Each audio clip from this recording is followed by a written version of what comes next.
Hello, I'm Dr. Marianne Teitelbaum, and today we're going to talk about Ayurvedic pulse diagnosis.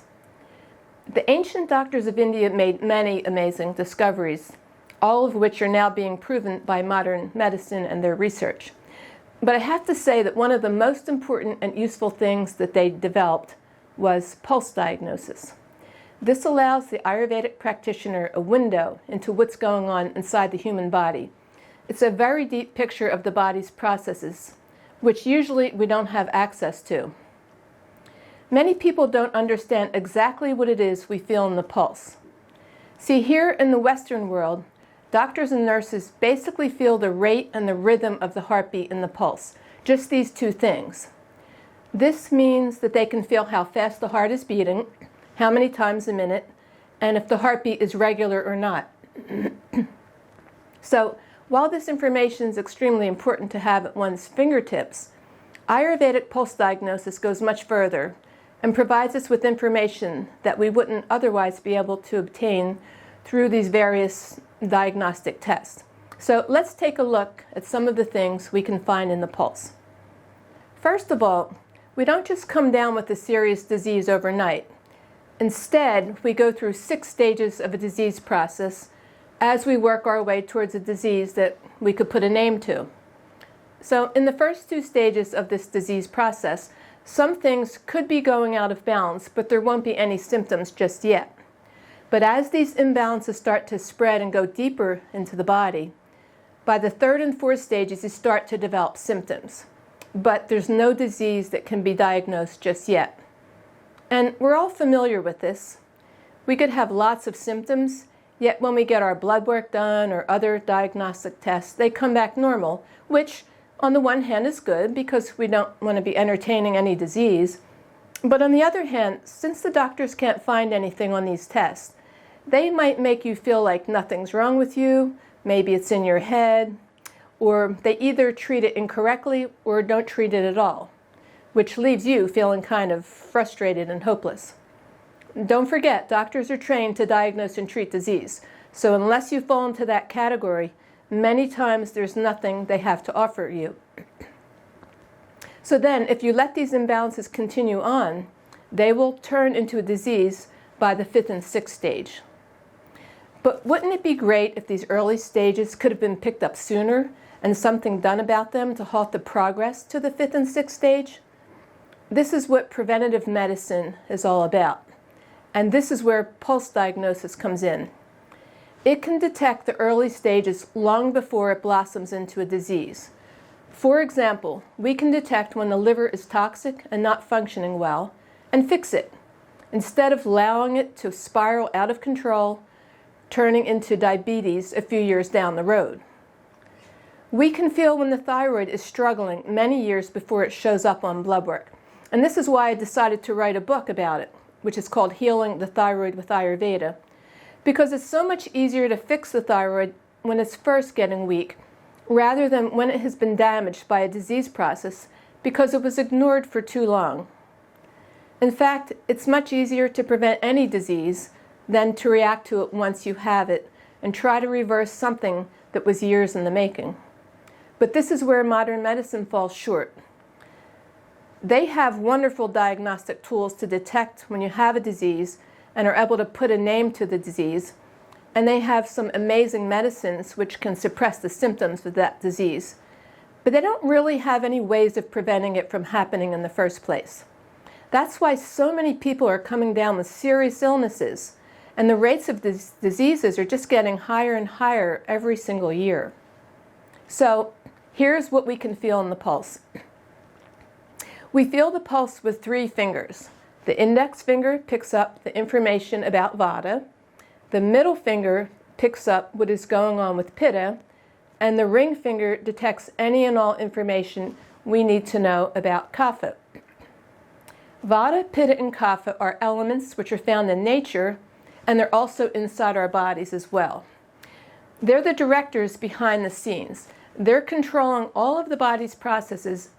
But since we can't see them, they're not discussed in Western medicine at all, which is not so great because it turns out that most of the disease processes have their very early stages in imbalances in these three doshas, as they're called.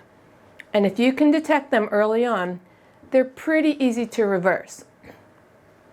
But if you don't nip them in the bud, they eventually take you down the path towards disease. So Vata in nature is the element of movement, quickness, dryness, coldness, roughness, and lightness. So for example, when we want movement in the body, such as movement of blood through the arteries or the movement of food through the digestive tract, we don't want too much movement where we become hyper, anxious, and nervous as too many thoughts move through our brain, which can create worries, anxieties, and depression. And Pitta represents the fire element, so it's mainly found in the digestive organs, so they can cook the food when it comes in. Now, while it's good to be able to break the food down for proper absorption into our cells, we don't want so much heat in the digestive tract, which could cause, say, an ulcer. And Kapha represents coldness, slowness, unctuousness, stability, and sweetness. So while it's great to have a sweet personality, we don't want to become so sweet that our blood sugar goes high and causes diabetes. Now, the good news is that you can feel the amounts of these three doshas in the pulse and the specific areas they affect in the body, which are called the subdoshas. So very quickly, Vata has 5 subdoshas, affecting the movement of thoughts through the mind, the upward flow of energy in the throat and the area around the thyroid gland, the clockwise flow of food through the stomach, the downward flow of food in the intestinal region, and the movement and circulation of our blood. All those movements are controlled by Vata. Pitta controls the very hot organs, so the 5 subdoshas of Pitta organs give you an indication of how the stomach, liver, the heart, eyes, and skin, all the Pitta organs, how they're doing.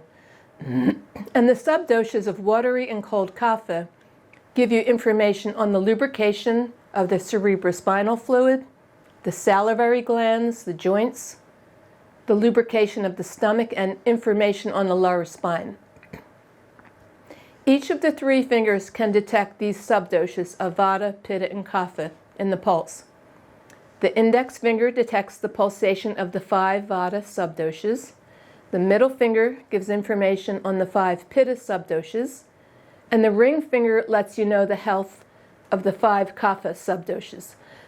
Now, to make things even more complicated, but also very interesting, we can detect the health of the 7 tissues, which are the blood plasma, the blood tissue, muscle, fat, bone, bone marrow, and reproductive fluids.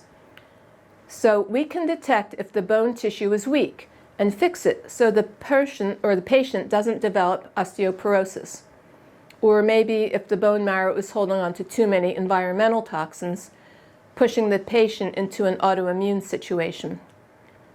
Even further, we can detect information on the body's physical channels, the channels that carry tears, sweat, lymphatic fluids, the bowel movement, urine, and so on. These channels can shrink, get inflamed, or become clogged or even hard, all of which is actually pretty easy to feel in the pulse. Which means we can tell if the person is developing hardening of the arteries, and if so, clean them out and pull the calcium deposits out of them so that they can revert back to their elasticity they had when the person was in their 20s. We can even tell if a person is eating too much tofu and clogging all the body's channels. Many people think of tofu as a health food, but the pulse proves otherwise. It's so hard to digest that it just clogs all the channels. So much so that my teacher coined the term tofu pulse when he would feel the pulse of someone who had been eating a lot of tofu, and as a result had severe clogging of their physical channels. And this is very exciting. We can feel the 4 types of toxins: Ama, Amavisha, Garvisha, and electromagnetic toxins. So Ama is a residue which gets stuck in the body's physical channels whenever the food doesn't digest well. This can happen if someone's digestion is weak or if the food is too heavy. So instead of absorbing into the bloodstream after properly being broken down in the digestive tract, it only partially breaks down, and then remains stuck in the intestinal channel, which is the digestive tract. And it creates a cold, clogging residue that just basically sits there, clogging that channel. But this ama then eventually rots and ferments and forms a very hot and reactive and acidic toxin called ama visha. The word visha means poison, which, due to its heat and acidity, can pave the way for autoimmune diseases and cancer, where the insides of the cells are hot and inflamed and acid. Now, the third type of toxin, garvisha, this is the chemical toxins from outside of the body, like air pollution, pesticides, pharmaceuticals, heavy metals, and the nutraceuticals, which also, due to their very hot nature, can cause autoimmune diseases and cancer. And the electromagnetic toxins coming from computers, smartphones, smart meters, cell phone towers, and other forms of man-made radiation, like X-rays. We can detect all 4 of these types of toxins in the pulse. And it's interesting to note that each of these different toxins has its own unique feel, so that you can detect the types of toxins that particular person is holding on to, and even better, you can tell where they have traveled to which tissue, organ, or gland. This means we could feel how the flu shot ingredients wind up sitting in the bone marrow, or the effects of bad oils like refined vegetable oils and canola oil, how they damage the liver, or how the birth control pill is causing blood clots in the leg. We can also tell the strength of the body, the rhythm of the heartbeat, and the volume of the blood, and if a person is dehydrated or not. And a really good pulse diagnostician can tell the health of the mind and even the various qualities of the soul. So now you can see that the pulse diagnosis in Ayurveda is vastly different from what you may have thought. This gives us a window into the flow of prana, the life energy in each of us, where we can detect very early stages of a disease process and reverse them, so no disease develops. Or, if a disease has already developed, we can still detect all the underlying imbalances that led up to it and fix them, one by one, even if the person is on a prescription drug, so that maybe we could help them to lower the dose of that drug, or even come off the medicine if their body's still able to heal itself once these imbalances are addressed. So, I think you can see how extremely important pulse diagnosis is for both the practitioner and the patient, and how it can give you valuable information that no other form of diagnostic tool can detect. I hope you found this information useful as you seek to understand pulse diagnosis. Thank you.